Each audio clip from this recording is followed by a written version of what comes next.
Welcome back, everybody, to another episode of Dive Into Diet. I'm with the star of the show, Lucas Schmidt. Lucas, what's going on, man? Omega-3.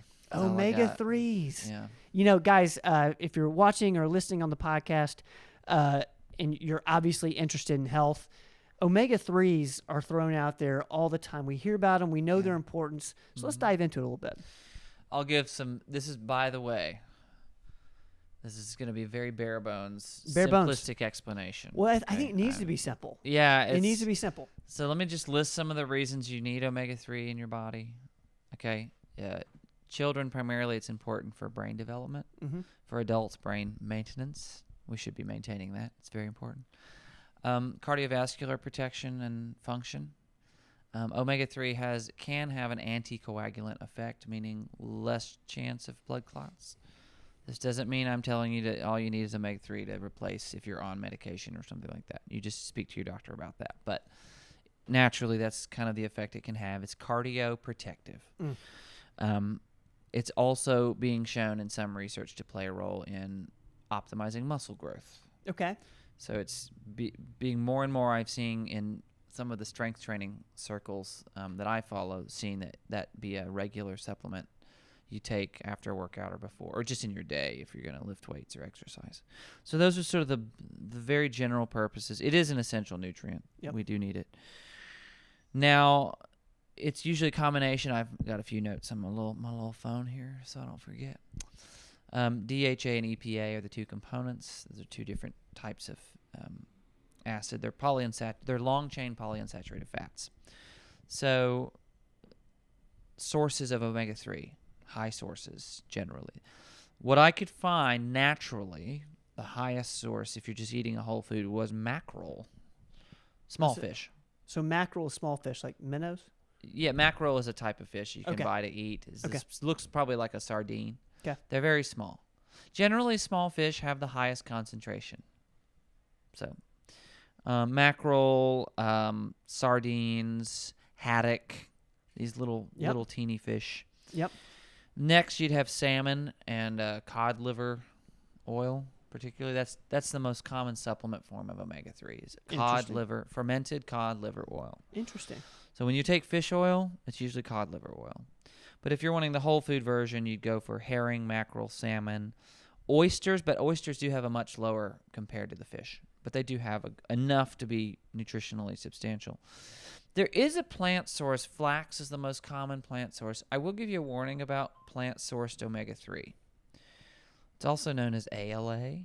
It's a commonly called. People will buy ALA and take it in a gel cap usually. You're going to absorb about 40% of that.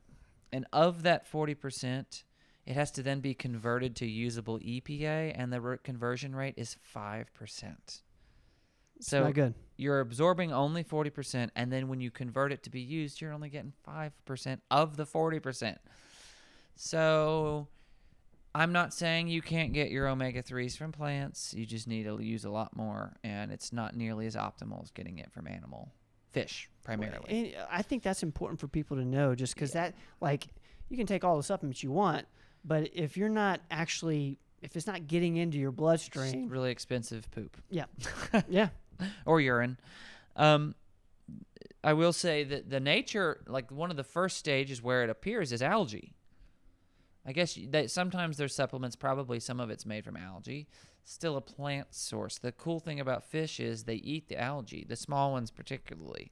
Hence the reason they're in higher concentrations in the small fish. They eat plankton and tiny microscopic things.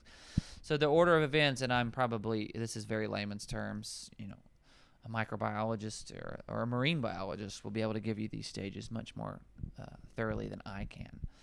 But plankton and the small particle creatures consume the algae that are present. Those things, the plankton, are then eaten by the small fish and other fish. Okay. It's their primary food. And through that chain, the omega-3 and the algae is converted to animal form in the fish in their digestive system. Interesting. So when we eat them, we're absorbing the absorbable form, okay? Right. Similar to how, for example, a cow extracts amino acids and nutrients from grass in its 4 to 5 chambered stomach. that we don't have, and then we eat the cow's meat or drink its milk, and we're sort of indirectly getting those things. That's interesting. It's not overly that simple, but that's sort of the chain of events. Right. Okay. Right. So, and being as algae is most present in water, needs a lot of water to survive. It's very slimy. If you've ever seen algae, it's kind of scummy looking stuff, slippery. Fish are the most abundant form. So if you're wanting to get it in the most natural form, eat fish. Eat fish. Small fish. Small fish. I mean, you can eat tuna and salmon as well. They do have good amounts, like substantial amounts. You can get what you need from those, but it needs to be regular. I think the recommended the recommended serving of salmon, for example, would be 1 to 2 times a week. So what about supplementation? Like, are you a fan fine. of it? Yeah. Okay. I'm fine to get. So our diet is really rich in omega-6, and Okay. omega-3 and omega-6 compete for absorption. Yep. And if you have an imbalance, that could lead to some. That's one of the theories about chronic disease is an overabundance of omega-6. I'm not going to go into the weeds in that right now. So the more omega-3 based on our diets right now we can get, the better. So Omega-3s. yeah, It's omega-3s. It's important. They're very important. Guys, thank y'all for hanging out. This has been another episode of Dive Into Diet where we dove into omega-3s. Lucas, I appreciate you, man. Hey, thank you. Thank you. See you guys. Don't go away.